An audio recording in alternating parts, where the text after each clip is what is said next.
పూర్వం రోజుల నుంచి మూత్రంలో మంట, ఒంట్లో వేడి తగ్గాలంటే కాస్త పెరుగులో లేకపోతే అంత మజ్జిగలో 2-3 స్పూన్లు 4 స్పూన్లు పంచదార వేసుకు తాగితే చలువ చేస్తుంది అంటారు. అందరికీ ఉన్న అభిప్రాయం ఏంటంటే పంచదార చలువ చేస్తుంది.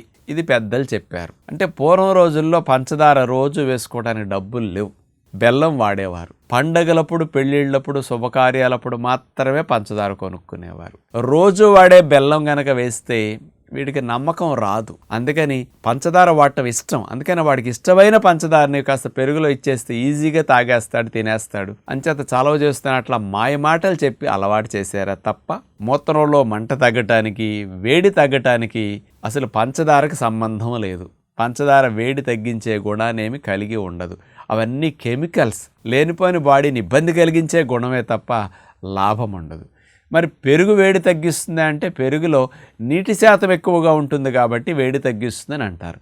నీరు ఎక్కువ ఉండే ఆహారాలు, నీరు, ఇవి చలవ చేస్తాయి. రోజు వాడే పెరుగు, రోజు వాడే మజ్జిగ తాగితే వేడి తగ్గినట్టు వెంటనే ఫీలింగ్ రాదు. అందుకని పంచదార ఒక ఔషధంలాగా అని ఫీలింగ్ వస్తుంది ఆ రోజుల్లో చదువుకోని వారికి. అంచేత పెద్దల మాట అట్లా గౌరవంగా ఆచరించేవారు. అందుకని పంచదార పెరుగులో కలిపిచ్చేస్తే వేడి తగ్గిపోతుందంటే సైకలాజికల్గా కూడా మనం నాకు ఇట్లా ఇచ్చారు కాబట్టి తగ్గిపోతుంది అనుకోవటానికి అవకాశం ఉంది. కానీ వాస్తవంగా అక్కడ పంచదార ఏమీ చేయదు, పెరుగు హెల్ప్ చేస్తుంది. పెరుగు కంటే కూడా వేడి తగ్గించి మూత్రంలో మంటను తగ్గించే గుణము మంచినీళ్ళకి ఎక్కువ ఉంటుంది. ఎందుకంటే మంచినీళ్ళు డైరెక్ట్గా బ్లడ్లోకి వెళ్ళిపోయి 5 నిమిషాలు 10 నిమిషాల్లో బాడీకి కూలింగ్ ఇచ్చి యూరిన్ బాగా వచ్చేట్టు చేస్తాయి. పెరుగు ఒక అరగంట గంట తర్వాత కానీ అది యూజ్ కాదు.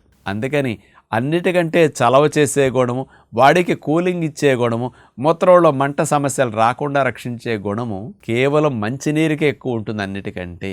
పెరుగు నీరెక్కువ ఉన్న ఆహారమే కానీ నీరు కాదు. ఫస్ట్ ప్రయారిటీ నీటికి ఇవ్వండి, సెకండ్ ప్రయారిటీ మజ్జిగ పెరుగుకి ఇవ్వండి. పంచదార వల్ల బ్యాక్టీరియాలు పెరిగిపోతాయి, ఇమ్యూనిటీ డౌన్ అవుతుంది, చాలా నష్టాలు వస్తాయి. కెమికల్స్ వల్ల ఇన్ఫ్లమేషన్స్ ఎక్కువ పెరుగుతాయి. దాన్ని దూరం చేస్తే మంచిది.